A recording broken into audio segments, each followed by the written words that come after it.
Painter Show as we greet you live tonight from walk-ons in the Purdue Memorial Union. Time to talk Purdue basketball with the head coach of the Boilermakers, Matt Painter. The Matt Painter Show tonight, presented as it always is by GEMCO Constructors, supporting your Boilermakers, is the presenting sponsor of the Matt Painter Show and a proud partner of Purdue Athletics. GEMCO Constructors says Boiler up. My name is Rob Blackman. I'll be the host for the evening, and I thank you so much for making us a part of your Monday. Lots to talk about with Coach Painter. We've had two games that have come and gone since we last visited with the coach last Monday. That includes the Thursday night win at Mackey Arena over Rutgers, 96-68, and yesterday's win over Michigan at Mackey Arena. I'm sorry, it wasn't at Mackey. It just felt like Mackey Arena yesterday at the Chrysler Arena. Purdue beating Michigan 84-76 in a game that had all kinds of Purdue fans in the building. Thank you, Purdue fans, who found your way to Ann Arbor to join us on Sunday afternoon. What an atmosphere that was in the Purdue victory. With the two wins, Purdue has improved now to 25-3 on the season, I beg your pardon, and 14-3 in the Big Ten with just 3 regular season games remaining. And the Boilermakers now, by the way, with that 3 losses in the Big Ten with 3 to play, now know that the magic number to clinch Big Ten regular season championship number 26 is 1. The magic number is now 1 for Purdue with 3 to play. So we'll talk to Coach Painter about all of those things, and we'll look ahead to the next game on the schedule, which is Saturday night when the Michigan State Spartans come to town. This is the Matt Painter Show presented by GEMCO on the Purdue Global Sports Network. This is Boilermaker basketball from Learfield. Smith, Kaufman ran, got by McDaniel, and Edey there to flush. Michigan, maybe Trey Jackson. But Trey Jackson had to go and help out, and he left Edey. And the switch, Braden Smith will find Edey underneath, and there's no stopping a man that big at 7'4". And 3 of 5 from the floor. This is a great pivot and pass, and it's really difficult because... Look at Game of Presidents. Jackson will drive. Nice defense by Kaufman-Wren, forcing the turnover. And the other way coming is Braden Smith. Inside. Oh, Heide. Edey again inside. When he gets that kind of position, only 1 of 6 from distance. Smith, 3. No. Rebound. Jones. Oh, he came out of the rafter. Smith. Back to Gillis, thinking 3, goes by Howard and will penetrate. You see a player gasping for air like that. With a 3, Smith, Edey cleans it up, puts it in, fouled on the play. Second, different, Gillis, Edey, Howard defends. And he got steamrolled by Edey.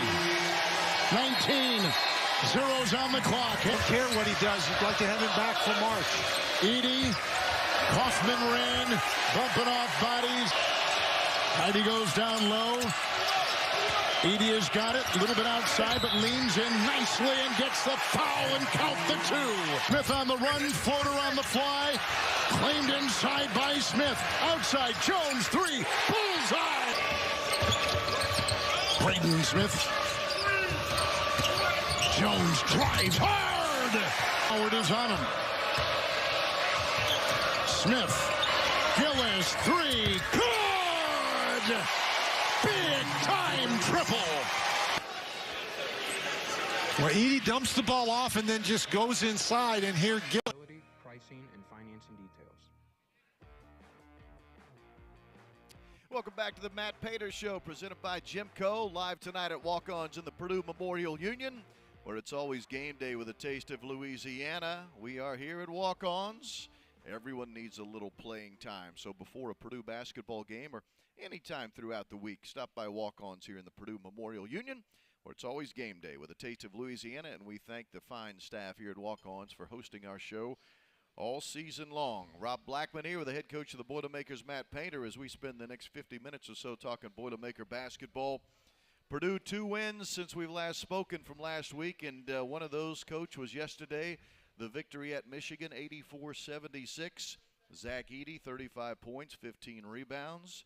Braden Smith, 11 points, 11 assists, 8 rebounds. And your team only turned it over 8 times. A lot of things to like from that game, I thought. What about you? Yeah, no doubt about it. Just giving ourselves a chance.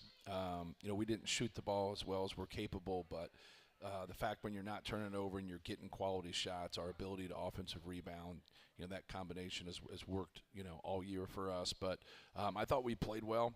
I thought we just didn't shoot well enough to kind of push the game out and to get more separation than we did from them. 17 offensive rebounds, leading to 24 second-chance points.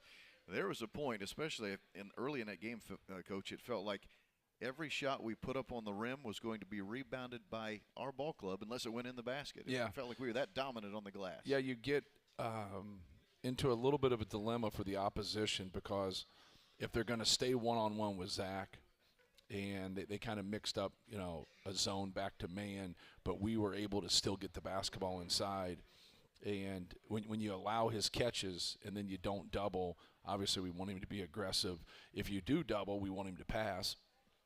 But if they get in between and they take it away and they get in front of him and you can get soft misses, he's going to get those. All right, he's proven that when he gets weak side and he gets around that, he gets soft misses. That's why we always, talk about, taking a good shot. When our guys drive, we obviously want them to make the shot, but we also say when his man comes to help, the last thing you can do is get your shot blocked. Because if the five's jumping for the ball, there's no way you can box him out. And so now you've got somebody smaller trying to crack down right there and get a box out. So getting a quality shot means more for us. It sets our defense, make or miss. It helps us get offensive rebounds. Then obviously if you take good shots, your percentage of making it is going to be up there. The great irony is just a week ago to the day in the post-game talking about the loss to Ohio State, you were talking about the turnovers, and you said at that point in the post-game press conference, man, if instead of turnovers, we just would have had shots at the rim because then we have a chance to rebound them. Well, that's exactly what happened yesterday. Right. You kept the turnovers down. You had more shots on the rim, and, you didn't shoot it well, but so what? You're going to rebound half of those anyway. Yeah, there's an old saying, if you don't get the first one, you're not going to get the second one because there's not going to be one. So with that, just looking at, the way that game unfolded and what had happened, see, when you shoot the basketball and then you are getting offensive rebounds, they're going to foul more. You're going to be at the rim more. They're going to foul. There's so many good things can happen. So just keep getting quality shots, and that's what we didn't do in that game. Then when you get a turnover on the baseline and everybody – so a lot of times when we get the ball inside to the post, we have people in the corners because you want spacing, right? And so if the ball gets turned over and you got a guy at the rim and you got two guys at the corner, now as you race to the other end, you're going to be behind. Like you're going to be even in the corners, but then you're going to be behind as you get those turnovers, and that was just doomsday for us at Ohio State because he got stripped from the basketball a handful of times, and then now when they take off there, like if you do get it stopped, normally you get those trail spray out threes also, and that and that's what happened with Jamison Battle. He got a couple of those in transition against us. One of those 8 turnovers came late in the game when Purdue had a 30-second shot clock violation. And to me, the great irony was if there ever was a great time to have a turnover, it was that portion of the game. Right. Because you'd eaten up all 30 seconds of the clock late, and it's a dead ball turnover, so you got to go back and set your defense. Yeah, right as it happened, obviously, you want to get a good shot there. But it's not the worst thing in the world. Yeah. As long as it's not a live ball turnover. Now you got to set your defense. Now we just knocked off 30 seconds. I think we got it to 41. Yes. Now you're going to try to, make it as hard as, you can for them to get a quality shot right away and just try to take as much time as you can off the clock. To the best of my recollection, Michigan played more zone against our ball club than we've seen all year, at least from Big Ten competition. How did you feel your zone offense worked? It was good, but they were mainly zoned back to a man where they had matched up. Very similar.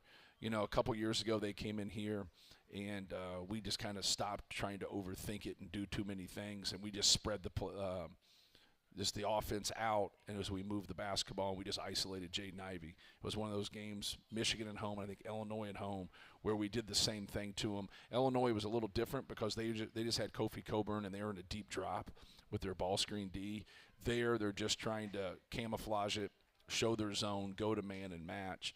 And then we were just going to try to get Braden off some ball screen action, but then get Zach Rowe into the basket, try to play behind the basketball, get the ball moving, try to see him, and just kind of take what they give us at that point. Braden Smith yesterday is 3 of 14 shooting. Typically, when you look at that on a stat sheet, you think, man, that guy had a really poor game. It's not the case at all. Braden has that unique ability to games when he doesn't shoot it well, he still has a positive effect, I should say, on the ball club. Yeah, no question. You know, that's his exact numbers at Indiana, and we won by 20. Yeah. He gets frustrated with it. You know, he's, very competitive, wants to do well, but, like, we need him to take those shots. Like, even though he was 3 for 14, he's made the shots that he was taking the other night all year. He's had a couple games where he didn't, but he's just got to stay aggressive shooting the basketball because if that's what they're going to give us, those are high-level shots for him. And but, like, he gets pretty frustrated with things. But you also look at the box score and see the 11 assists, the rebounds, right. Get steals. Just he raises the value of everybody else out there. And that's funny. You say, you say he gets frustrated. Well, it certainly isn't reflected on the rest of the score sheet because he still affects the game in such a positive way. If he was frustrated, I certainly don't see it. Yeah. You're not in the huddle. Good point. Good point. More with Coach Painter when we come back. We're live tonight at Walk-Ons for the Matt Painter Radio Show. It's brought to you by the Purdue Global Sports Network, and this is Boilermaker Basketball from Learfield. We talked about how difficult Mackey Arena is. It's not supposed to be because of the rims being tough. As there's a block by Edey against Amori. Braden Smith has really leveled up this year. He gets right to the rim. Nobody stopped the ball. Impact player. No protected draft picks were involved. Braden Smith. Oh, that is just money for him. Had the opposite thing happen at the end of the year last year where they ended up out of the tournament. That three is money.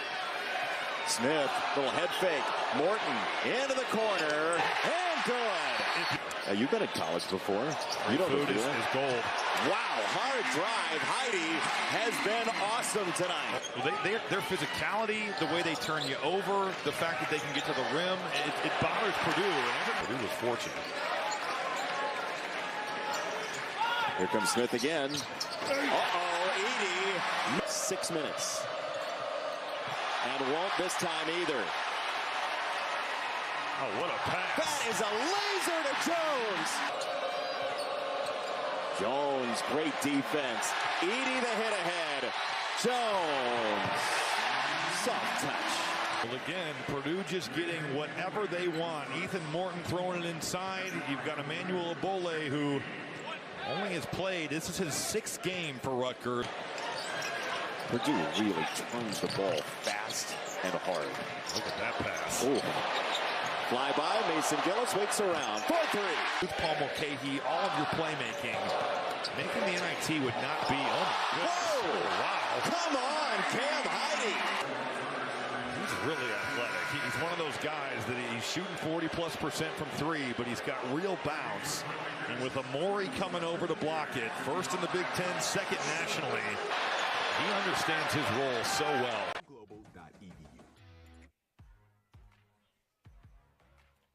Purdue Athletics would like to thank and recognize members of the Black and Gold Club who support Purdue Athletics through their sponsorship at the highest level. Black and Gold Club members include Indiana Packers, Molson Coors, Purdue Federal Credit Union, Purdue Global, Rorman Automotive Group, and Wabash. Each are great partners of Purdue Athletics, and we thank them for their sponsorship. Rob Blackman here and Coach Painter talking Boilermaker basketball here on the Matt Painter Radio Show. I did want to mention this earlier today. Purdue, the latest Associated Press poll, top 25 coming out. Purdue ranked 2nd this week in the AP poll, moving up 1 spot from number 3, which now means 33 straight weeks that Purdue has been in the top 5. 33 straight weeks. And also worth noting, certainly, is the fact that Zach Edey earlier this afternoon was named the Big Ten Player of the Week, and that is the new Big Ten record. 11 times in Zach's career, he has been named the Big Ten Player of the Week. No one in Big Ten history has won the award more times than he has. So congratulations, Big Z, and he might not be done yet. Still a couple more weeks to add on to that potential number of 11. Coach Painter, what I talk about him every week. I have to. He's the reigning National Player of the Year. But what a luxury to have. Zach yesterday at 35 points and 15 rebounds. What was Michigan doing or what was Purdue doing that allowed him to put up those type of monster numbers? Yeah, they left him one-on-one, so they tried to camouflage, obviously, the zone into the man for the most part. They played man. And they would mess with him some, but more or less that's what he's got to do when, people are just going to, stay home. So when you have the combination, we have the best three-point field goal percentage in the country now. So when you have that combination, with him, they got to make a decision, because when we make threes and he gets 30 points, you're going to be in trouble. Yeah. I think they make it and just try to gauge. The best defense they had on him was the start of the game, because they had him off the block. Yeah, his first 2 shots he missed. I don't know when he started his streak, but he made 12 straight shots in the game. Right, yes. And so he was just getting deep position, and they were doing a good job of feeding him from the top, whether that was Trey or Mason or Braden or Fletch. Our guys do a really good job of being patient and understanding. You're going to have a turnover or two in that mix, but as long as we had a couple post-feed turnovers, we had one at the beginning of the second half, you're going to have some of that, even though you don't like it, but that you're trying to do the right things. And so if you're in cahoots and you understand what's going on and how we're trying to engineer everything through him, there's got to be some gamesmanship. You got to be an actor. You got to know what's going on. You got to play through pass and shot fakes. You got to take your shots when they're there, and having that balance. It can't just be we're getting the basketball inside and that's all we're doing. So when you drive the basketball, playing on 2 feet is so important. But you got to be a threat. You got to be a threat. You just can't be. I always say it can't be a formality. If you look like, it's like playing cards with somebody. If they look like they don't have, a hand over there, or they look like they're not that experienced, like they're normally telling you something. So you got to sell some things, and I thought our guys have done a great job of feeding him and just kind of playing off of how the defense is guarding him. Yeah, I'm glad you mentioned he missed the first 2 shots that he took in the game. Zach was 14 of 18 shooting in the game, but he missed his first 2. So he finishes the game 16 of 18, and as Coach Painter mentioned, there was a streak of 12 straight makes that Zach Edey had. Probably no surprise he's the Big Ten Player of the Week. Here are Zach's numbers from last week in the 2 games against Michigan and Rutgers. He averaged 30 points. He averaged 11 rebounds. He shot 81% from the floor and 82% from the foul line. No wonder the guy was the Big Ten Player of the Week. What monster numbers put up by Zach Edey last week in the wins over Rutgers and the win over Michigan. More with Coach Painter when we come back. This is the Matt Painter Show, presented by GEMCO on the Purdue Global Sports Network. This is Boilermaker Basketball from Learfield. All of your playmaking, making the NIT would not be. Oh, wow. Come on, Cam Heide. None of us are surprised by it. We all know kind of the work he puts in. We know what type of talent he has. None of us are surprised by what he did today. But tonight, he was able to show his skill, show his athleticism, but also he didn't do anything that he couldn't do. He stayed within himself. He had a couple direct drives that were great, obviously knocking down his threes. He's really athletic. He's one of those guys that he's shooting 40+% from 3, but he's got real bounce. And with Amori coming over to block it, first in the Big Ten, second nationally. Coach Lusk tells me almost every day, just keep plugging away, keep going at it. When I'm going up watching film, whether it's me playing 4 minutes, 10 minutes, whatever it is, Bloom, Lusk, those guys just tell me, stay patient, stay ready, because eventually, I'm going to have nights like tonight where, I play well, and I just got to be ready for the teammates around me to, when they give me the ball, to make the right play. He's kept a great attitude. You kind of see, his upside there. You see, especially playing alongside Braden and then playing alongside a great post like Zachary. Winning's hard, all right? A lot of people in this room are sacrificing for us to win, all right? So we as a coaching staff, we never take that for granted. We just keep coming. We're going to enjoy this win, but you have to be able just to jump back on that horse and go again. You want to take 2 weeks off and go to spring break, all right, at times. People don't realize how hard it is, all right? Keep enjoying let it be hard.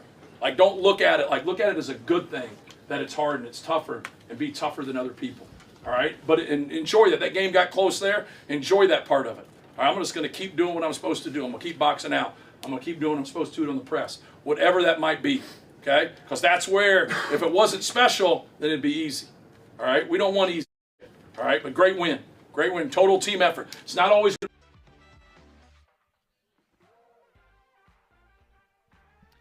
Welcome back to the Matt Pater Show, presented by GEMCO, live at Walk-Ons in the Purdue Memorial Union, where it's always game day with a taste of Louisiana. Time now for our Pro Boilers feature, where we look at how former Purdue student-athletes are doing in their professional sports careers. Pro Boilers presented by Indiana Kitchen Premium Pork Products. Get to know us at indianakitchen.com. Today, a tip of the cap, the baseball cap, to former Boilermaker Kevin Plawecki, who right now he is trying to make it with the San Diego Padres. He's a non-roster player for the Padres. He's not on the 40-man roster, but that doesn't mean Kevin can't still make the ball club. Spring training for him and the rest of the Padres. Kevin's had quite a career at the Major League level, 10 years now of Major League Baseball after being the 2012 Big Ten Player of the Year when Purdue won the Big Ten championship in baseball back in 2012. That was his junior season. But I did want to mention this. Not only good luck to Kevin Plawecki, but he has 5 hits so far, 1 hit, I should say, and 5 at-bats so far this year in spring training. That 1 hit coming yesterday in a 7-0 victory over the Chicago Cubs. Man. Yes. Coach Painter's favorite team. Padres beat the Cubs 7-0 yesterday. Plawecki, a base hit and a run scored for the Padres. So good luck to Kevin Plawecki. Hopefully he finds his way onto a Major League Baseball roster before this springtime baseball season begins. Coach Painter, we have not talked about the game played Thursday night. That was the win against Rutgers, 96-68. The Camden Heide coming out party in some ways. 18 points, a career high for Cam. Didn't miss a single shot. And talk about playing at a high level. He did that for you. No, he was great. And you kind of see, his upside, his ability to make threes, his athleticism.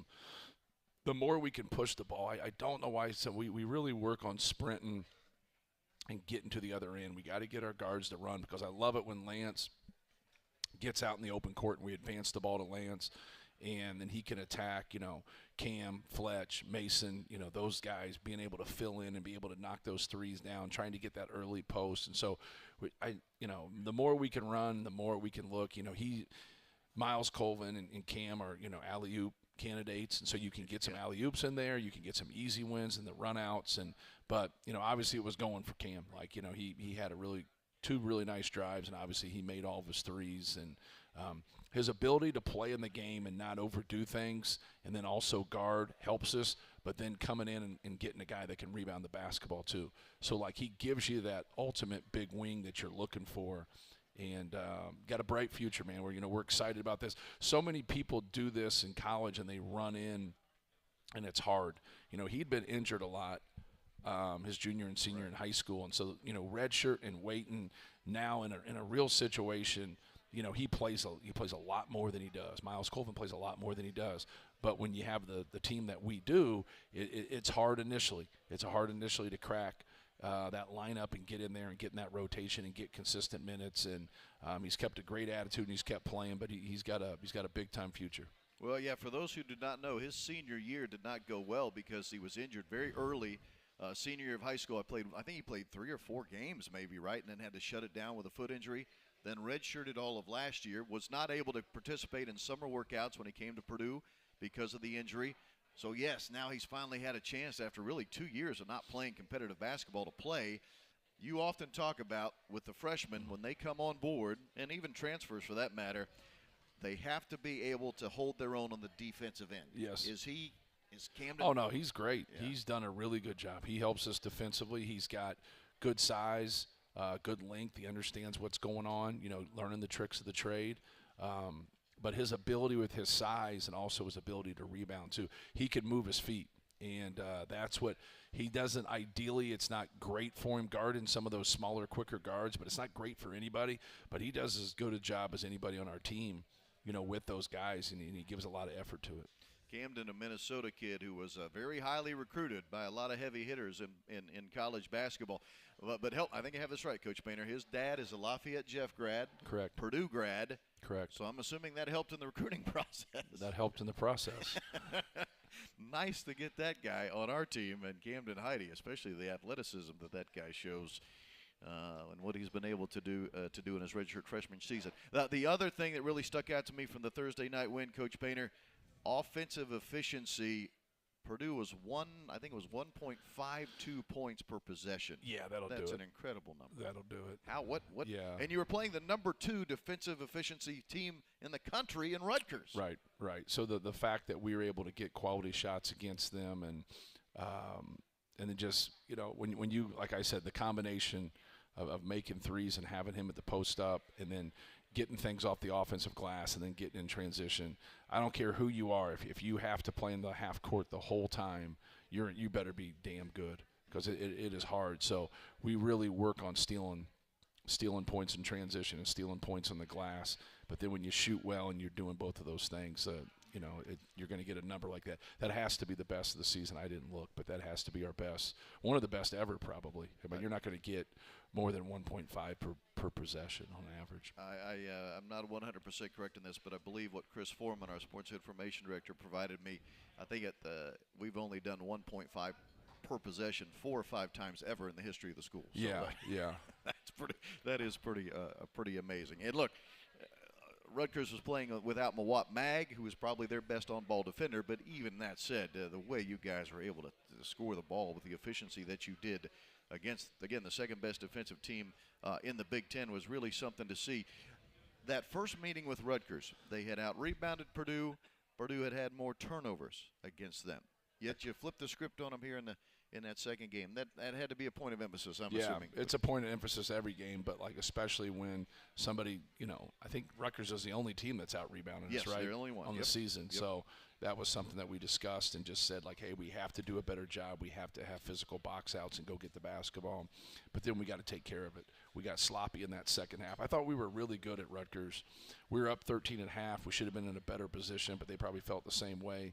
I think it was 33-20. It was, yes. And so, like, defensively, we did some really good things. We didn't have a good second half there, so it was good to see us put, you know, a total 40 minutes together. Purdue beats Rutgers 96-68, and that game played on Thursday. More with Coach Painter when we come back here to Walk-Ons. This is the Matt Painter Show presented by GEMCO on the Purdue Global Sports Network. This is Boilermaker basketball from Learfield.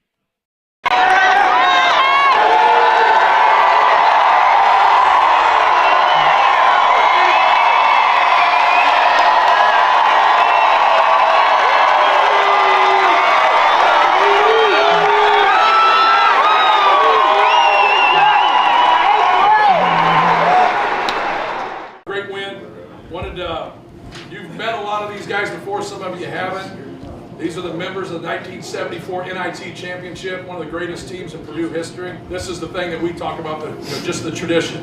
And this is, I know it's hard to believe, but this will be you someday. Like, this is the basketball family, right? Like, when you're done here playing at Purdue, we're not done with you. And so you're always trying to give back, you're always trying to help. And these guys have helped out a lot of people in our program through the years. And it'll be your turn after you're done playing. And we'll also help you guys.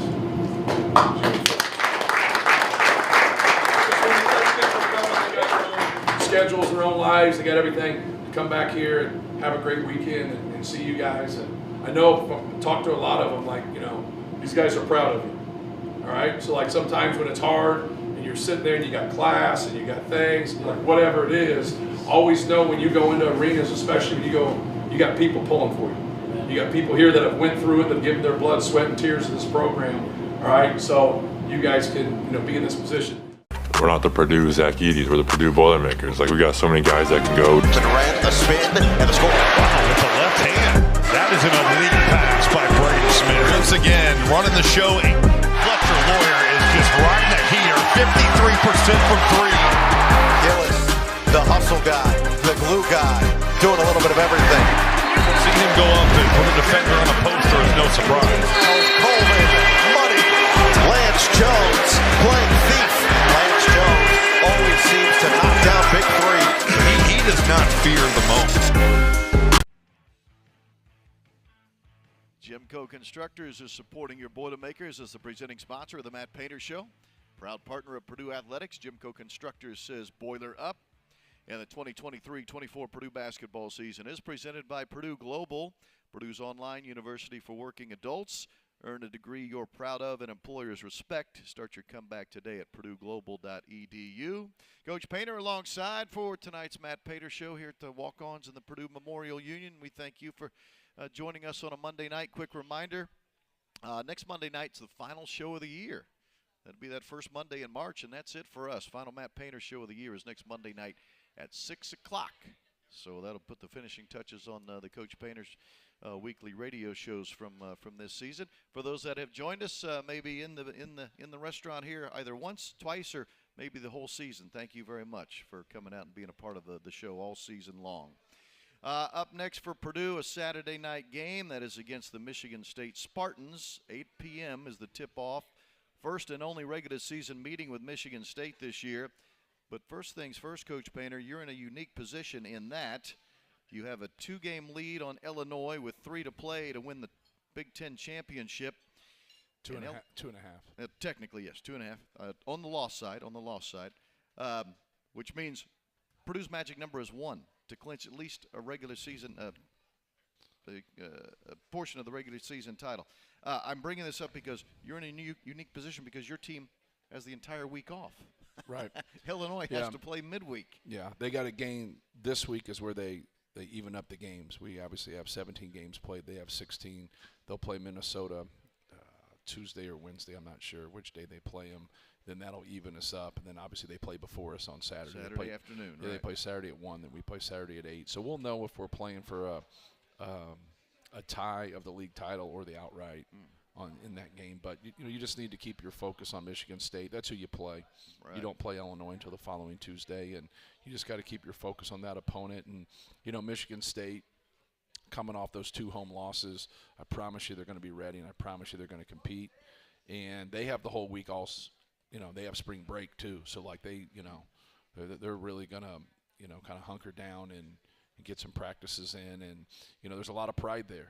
They have a Hall of Fame coach, they have a great coach, they have really good players, and sometimes you have a game or two where you just don't play your best basketball, and now you want to get that taste out of your mouth and you want to get a victory, and they're going to be hungry to get that. We have to be able to function, and I think that's so important for us to keep our focus on the substance of what we do, how we run our stuff offensively, sticking to our rules, and then doing a great job when the ball's loose. We got to scrap. And I think our guys have done a great job with that. We just got to keep doing it. So how does your ball club approach this week, having a full week of preparation time? Do you take a couple of days off? We take today off. We'll practice tomorrow for about an hour, not very long. Then we'll take Wednesday off. Then we'll practice Thursday, Friday. Then obviously have a shoot-around on Saturday. Before the night game on Saturday. When you get this deep into the season, here we are now, the final week of February with the month of March right around the corner. How does that work from a practice standpoint? Do you try to cut back on maybe the amount of time that's spent on the floor, or how does it? You shorten practices, but you also don't practice as much. So we had fewer, days off in January than we did in February. We had more days off in February. I don't like to practice 3 days in a row before a game.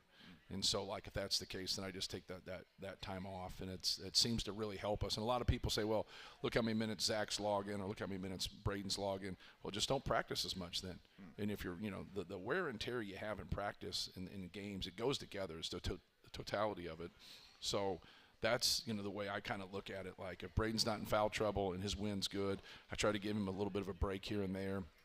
Same thing with Zach. It just kind of depends on the game's going, depends on if he's in foul trouble. But then you just have to get your rest. You got to eat right. You got to get your rest, and you got to get treatment. Everybody has something wrong with them. Going into March. I'd be interested I need to ask this. So this is your 20th year of being a head coach. Has your thought process on that backing off practice time and scheduling workouts and stuff toward the end of the season, has that always been the philosophy, or is that something you've evolved to? Yeah, it's been the philosophy. We've just tried to do more of it, here, recently, with things. It's a balance because, the mental over the physical is, like Coach Knight would say, is 4 to 1. And so, you can have yourself physically in the right shape, but then mentally, if you're not, wired the way you're supposed to. So you have to have a pulse on your team.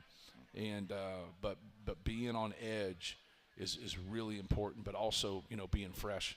Sure. And sometimes the freshness has to do with that mental approach of just being ready, feeling good about yourself, and it's definitely a balance. It is the Matt Painter Show. We're live tonight from walk-ons in the Purdue Memorial Union. More with the coach when we come back. This is the Coach Painter Show presented by GEMCO on the Purdue Global Sports Network, and this is Boilermaker basketball from Learfield.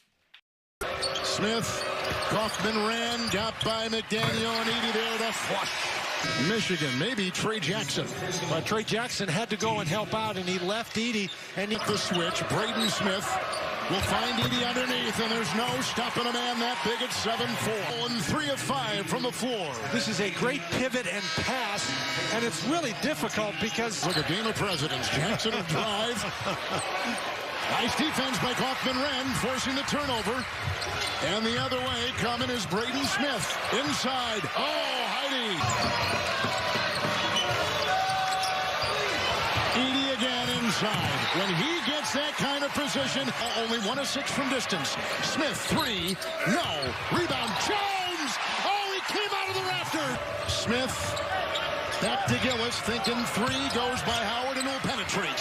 You see a player gasping for air like that. With a 3, Smith, Edey cleans it up, puts it in, fouled on the play. Second, different, Gillis, Edey, Howard defends. And he got steamrolled by Edey. 19, zeros on the clock. Don't care what he does. You'd like to have him back for March. Edey, Kaufman-Renn, bumping off bodies. Heide goes down low.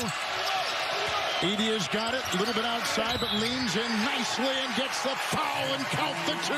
Smith on the run, floater on the fly. Claimed inside by Smith. Outside, Jones, 3, bullseye! Braden Smith. Jones drives hard! Howard is on him. Smith. Gillis, 3, good! Big time triple. Where Edey dumps the ball off and then just goes inside, and here Gillis gets the wash. Smith, Kaufman-Renn. Welcome back to the Matt Painter Show, live tonight from walk-ons in the Purdue Memorial Union.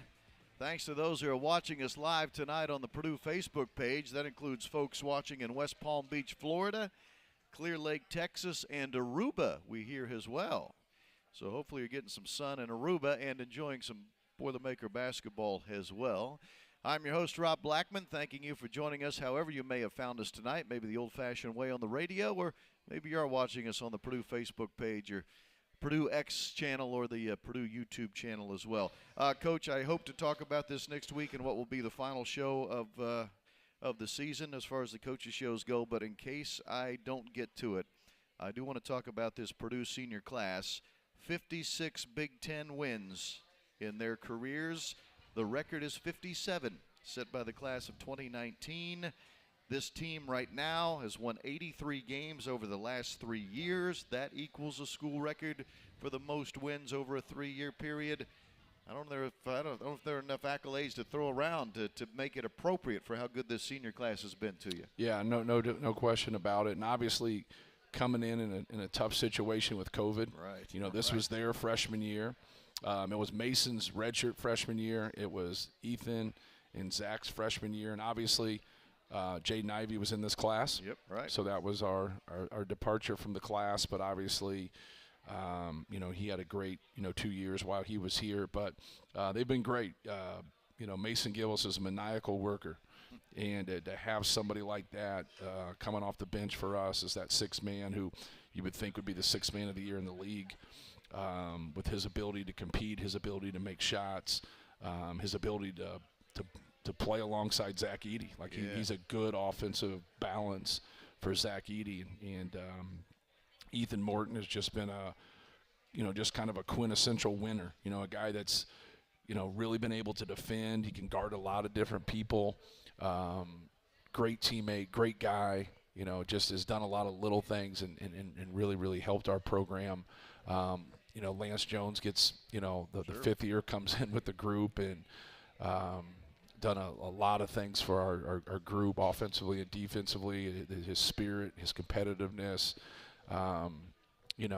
Chase Martin and Carson Barrett, both guys have just kept getting better at playing the game and just haven't got an opportunity because we have, such a good team, but they've, really done wonders for our program and really helped us in all areas. And then Zach, obviously Zach's the cornerstone for us, maybe the cornerstone for the history of this program, considering that, he's all-time leading rebounder, he's a second all-time leading scorer, and probably going to be the all-time leading scorer. And his accolades, there are so much. Like, he's at 11 Player of the Year. Like, I don't even say anything to him. Like, before, I'd always huddle our team up and say, hey, congratulations to Rob. He's the Player of the Week this year. Individual awards come when the team does well, and I say all that kind of stuff. And then a month later, somebody else gets it. Like, you know what I mean? Like, he gets something. He has something every day, every week, every game. Right. Like other day, I saw who he passed in scoring in one game, like 4 or 5 guys in the Big Ten ranks. It was unbelievable. Like, the names that were there, and he probably doesn't know them. But, I'm like, man, these are, NBA's, stars. These are, really, really good players, and he's just, running by them here. And, right.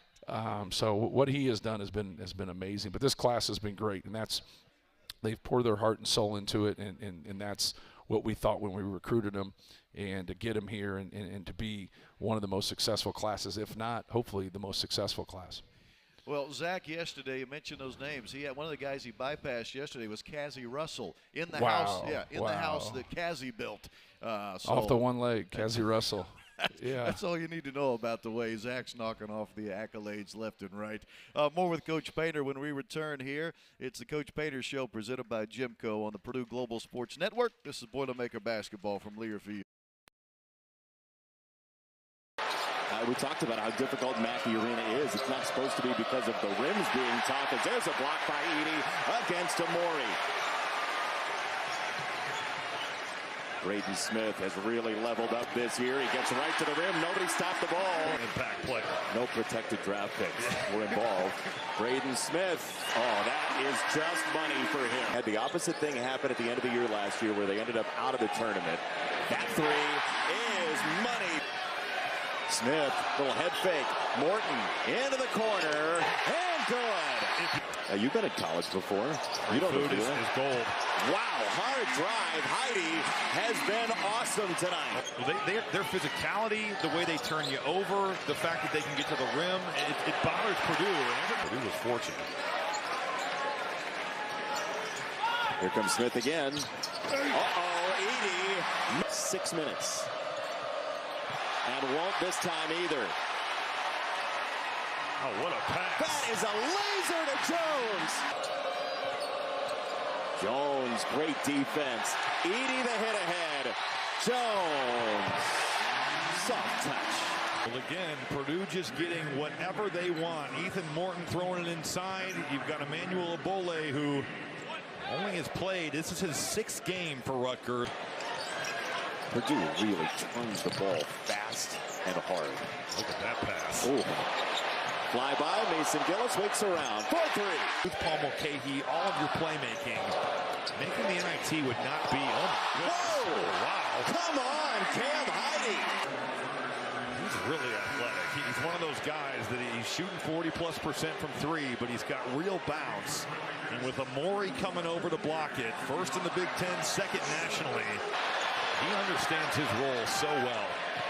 Now he turns and burns. Oh, another dimension.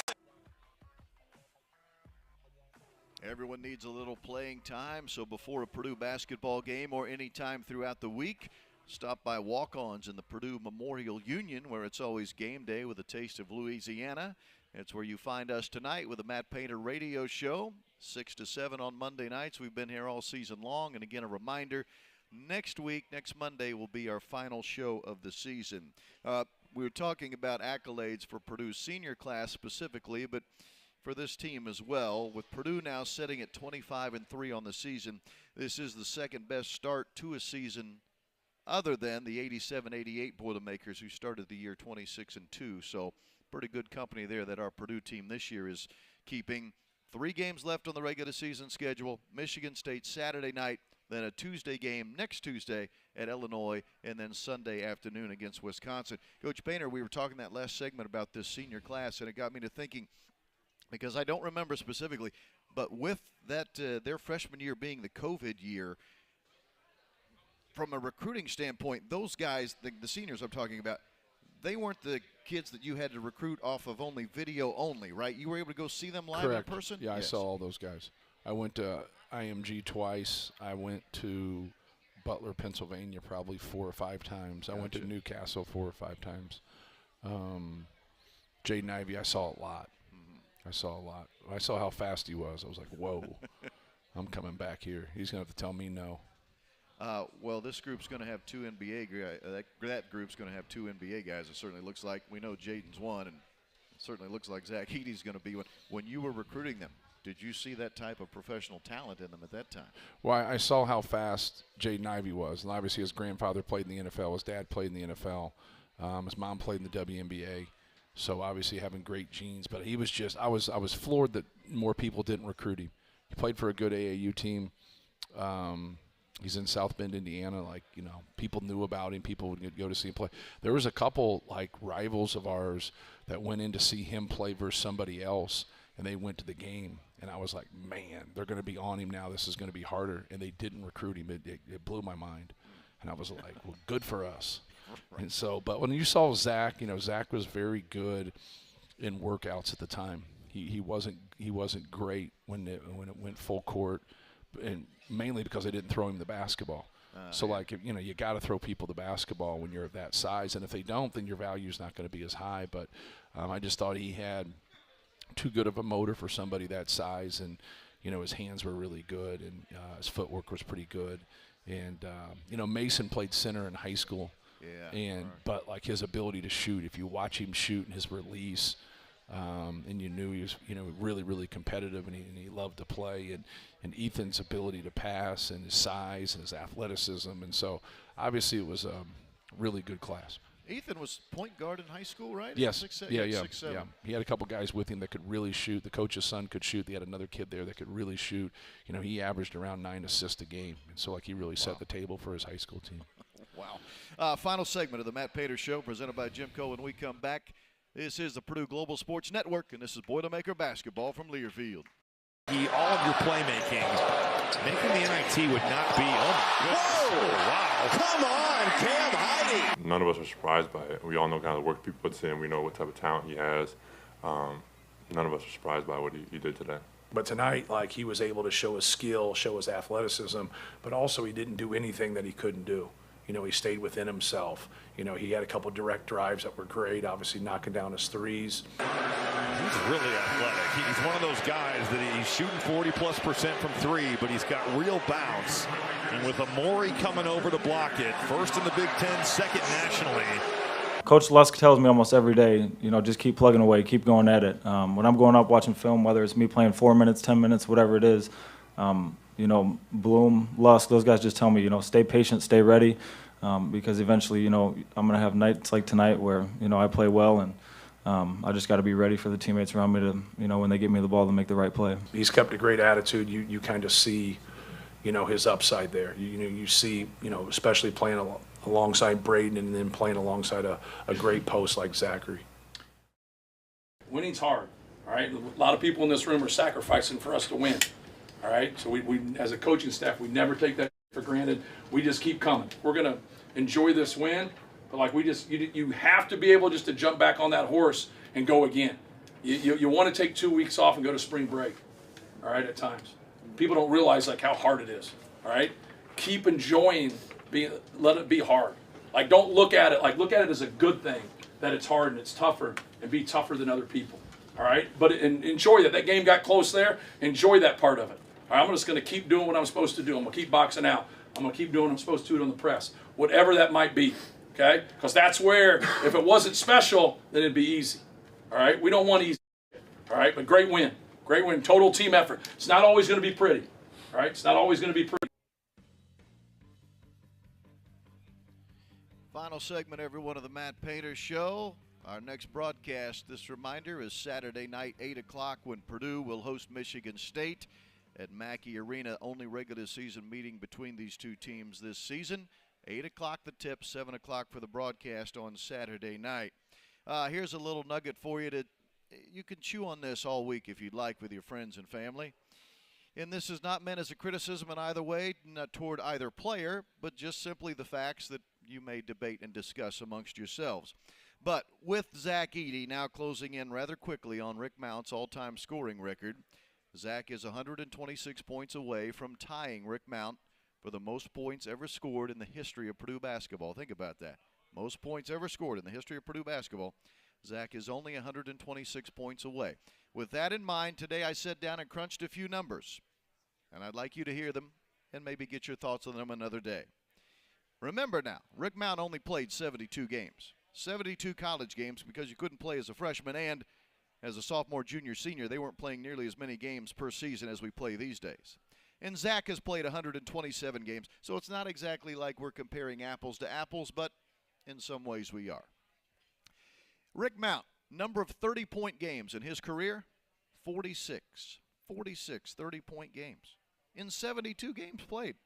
Zach Edey, 15 30-point games in his career.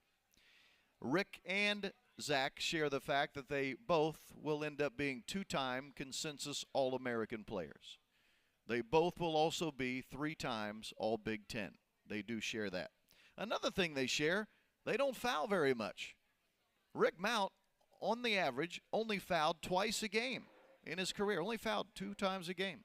Zach Edey, guess what his number is? 2. Zach only fouls throughout his 4-year career 2 times a game. Free throws attempted per game. Rick Mount only got to the line 8 times a game. Not bad, 8 times a game. Zach Edey only gets to the line 6 times a game. So all those people that say Zach gets preferential treatment, come on. Over his career, Zach's only been to the free throw line 6 times per game on the average. Here's where it gets interesting. Career field goal percentage. Zach Edey, one of the all-time best in the history of the game, at least in the Big Ten, because Zach's at 61% field goal shooting. Rick Mount was at 48%, has a jump shooter. That's pretty good, 48% from the floor as a jump shooter. But the biggest statistic of all that maybe separates the two, Rick Mount averaged 26 shots a game for his career. He shot the ball 26 times a game per average. Zach Edey, he shoots the ball 10 times per game on average. Now think about that. Obviously, Zach didn't have quite as many shots as a freshman or sophomore. Zach averages 10 shots a game for his career. Rick Mount shot it 26 times a game. Good, bad, indifferent? I don't know. That's for you to discuss. But I at least wanted to give you the numbers. Big thank you to Cameron Staley, our in-studio engineer. Thanks to Wes Scott for engineering here at Walk-Ons. I'm Rob Blackman. We'll talk Saturday night when the Boilermakers play the Spartans. Have a great week, everyone.